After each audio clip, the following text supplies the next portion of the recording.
Here's your wrestling news for October 22nd, 2022. And we're kicking off today with Extreme Rules. Seth Rollins and Matt Riddle hope to settle the score for good when they compete in the Fight Pit.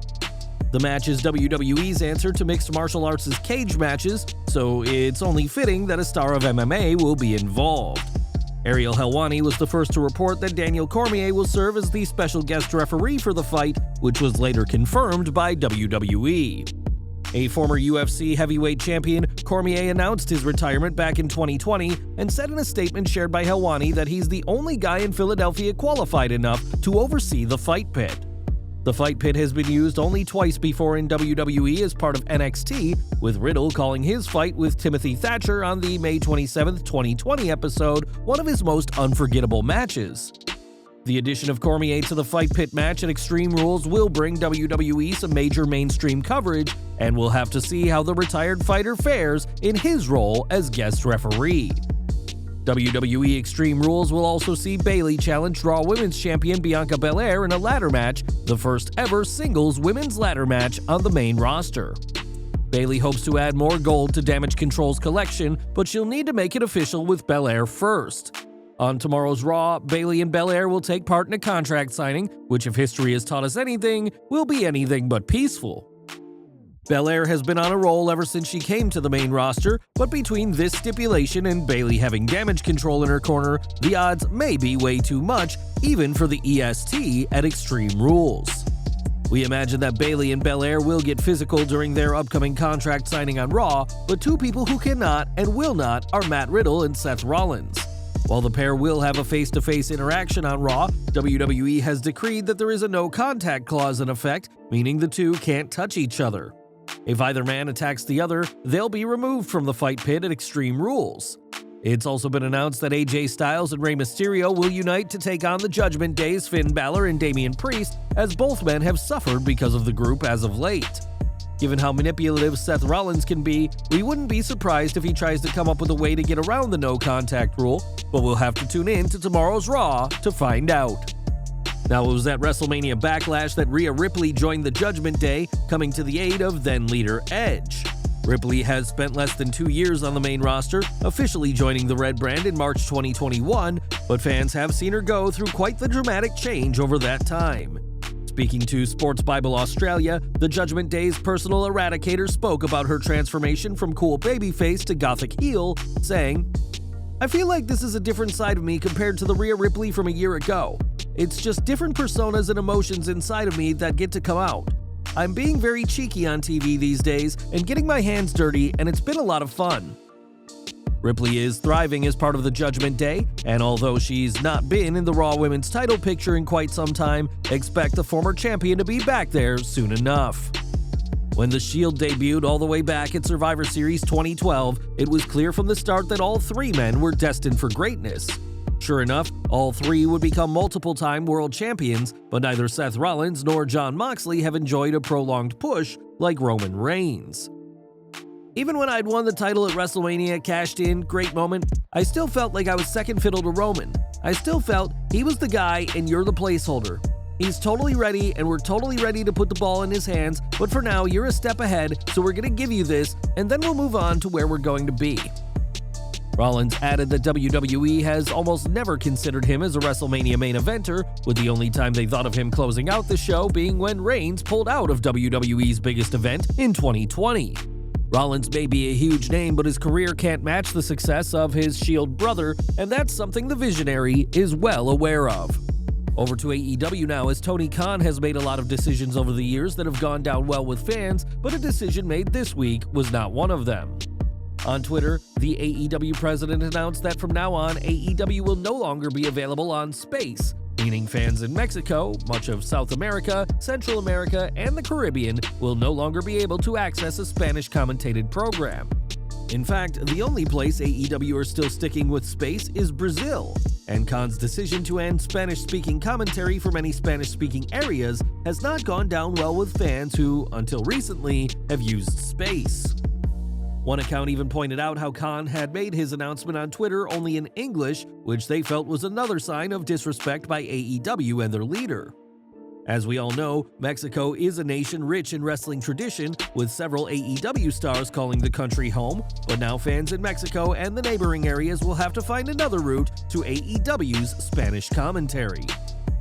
When you think of who the top names in wrestling are today, you'll likely look to world champions such as Roman Reigns and Jon Moxley, who have dominated their respective promotions. Perhaps you'll think of legendary stars still wrestling like Edge, but Hurricane Helms has a much different idea. On After the Bell, the former superstar called Sami Zayn the top performer in the entire industry thanks to his work as part of the Bloodline. Helms didn't just praise Sami's work with the faction, but said that everything Zayn touches turns to gold and that he hits a home run or grand slam every single time.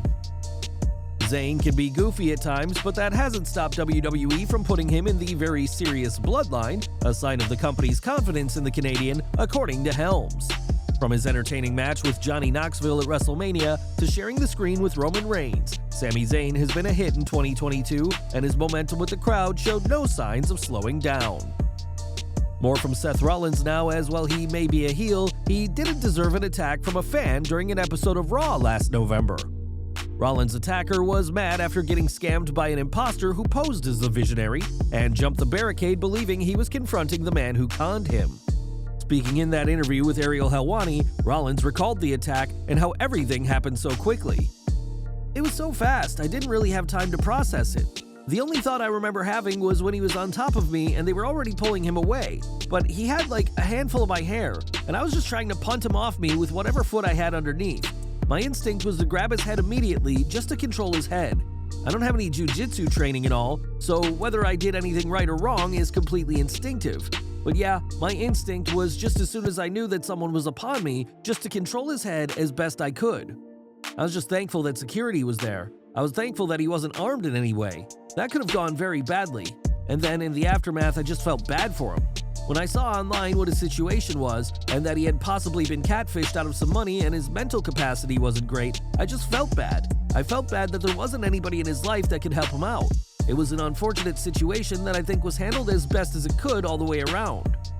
At the time, Rollins' baby daughter Rue was less than a year old, and this situation could have turned much worse, and we sincerely hope such an incident never happens again to any pro wrestler. Over to Smackdown now, as next Friday's show will be the final event before Extreme Rules, and a stacked card has been announced. It was previously reported that the Intercontinental Champion Gunther will defend against Sheamus in a Clash at the Castle rematch, but that's not all that's in store.